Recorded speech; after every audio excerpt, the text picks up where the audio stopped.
होते थे। आप क्या समझते हो, ब्राह्मण क्या सैनिक नहीं है? ब्राह्मण लड़ाका होता था। क्यों? क्योंकि दो तरह का आक्रमण होता है, एक आक्रमण बौद्धिक होता है और एक आक्रमण शारीरिक भौतिक होता है। तो जब शारीरिक आक्रमण होता है उसमें क्षत्रिय लड़ते थे, शरीर क्षति होती थी। लेकिन बौद्धिक आक्रमण, आपकी बुद्धि को पलटने के लिए बौद्धिक आक्रमण होता है, आपका माइंड वॉश कर दिया जाता है, तरह तरह के तर्क वितर्क ला करके आपके बीच में स्थापित कर दिए जाते हैं, आपकी बुद्धि भ्रष्ट हो जाती है। जब कोई विधर्मी, जब कोई हमारा शत्रु आकर के हमको, हमारे दिमाग को बदलने लगे, हमारे सॉफ्टवेयर को बदलने लग जाए, तो उस समय उसको निर्मूल करने का काम ब्राह्मण करते थे। इसलिए ब्राह्मण भी सैनिक थे हमारे यहाँ।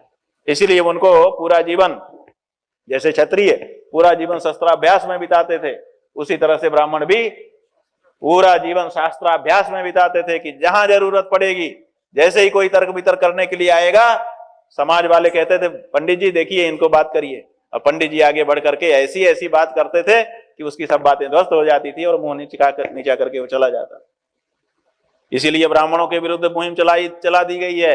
ये ब्राह्मणों के विरुद्ध आपके मन में अनास्था उत्पन्न की जा रही है कि ये ब्राह्मण जो सब अत्याचार का मूल है, जबकि ब्राह्मण आपके बौद्धिक संरक्षक हैं।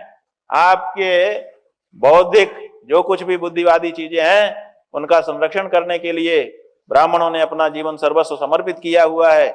जहां का ब्राह्मण कमजोर हो जाएगा वहां कई बुद्धि कमजोर हो जाएगी। तो आपकी बुद्धि को कमजोर किया जा रहा है, आपके बाहुबल को कमजोर किया जा रहा है और आपके वैश्य को कमजोर किया जा रहा है। विदेशी कंपनियों को मौका दिया गया है, एफडीआई के नाम पे, इस पे नाम पे, उस पे नाम पे, वो आकर के यहाँ व्यापार कर रहे हैं। आप कोको कोला पी रहे हैं और उसका रेवेन्यू वहां जा रहा है। आप सवेरे उठ के कोलगेट मांज रहे हैं, उसका रेवेन्यू वहां जा रहा है। आपके देश के बनिया बेकार बैठे हुए हैं और सारा पैसा आपका जेब से निकाल के विदेशियों को आप लोग सौंप रहे हो। कौन सी आजादी लिया है आपने? और आपके शूद्र, सबसे बुरी स्थिति तो उनकी है। हमारे सनातन धर्म में शूद्रों के लिए निश्चित आजीविका थी। कपड़ा धोने के लिए एक जाति